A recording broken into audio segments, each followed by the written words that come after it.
না, ছেলে মেয়ে অনেকগুলো, তাই সব ছেলে মেয়েকে তো পড়াশোনা করতে পারিনি। একটা ছেলেকে পড়াশোনা করাইছি, আমার ছেলে আবু সাহিদ। সব গ্রামে খুঁজে এইরকম ছেলে পাইবেন না। আমার ছেলে আমাকে বলেছে যে বাবা তোমাকে ওই ঢাকায় নিয়ে যাব, আমি নতুন চাকরি পাইয়া তোমার এই নতুন কাপড় কিনে দেব। দেখেন না কাপড়গুলো কি ছিঁড়া গেছে। আবু সাইদের মা, তুমি রাগ করো না, তোমার জন্য নতুন কাপড় আনবে। ওখানে তো মানুষ কেন, কি হয়েছে? সবাই তো আমার বাড়ির দিক থেকেই আসতেছে, কি হয়েছে?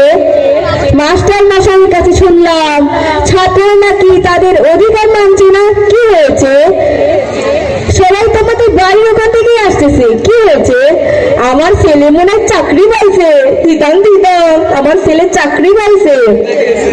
না, সব তো দেখি আমার এদিকেই আসতেছে, কি হয়েছে? আচ্ছা থামুন থামুন, এখানে কিসের বাক্স? খুলবেন না? থাক আমি খুলি। না আমি বিশ্বাস করি না, আমার ছেলেরাই দাদা। না আমি বিশ্বাস করি না, আমার চাকরি চাই না, আমার ছেলে চাই।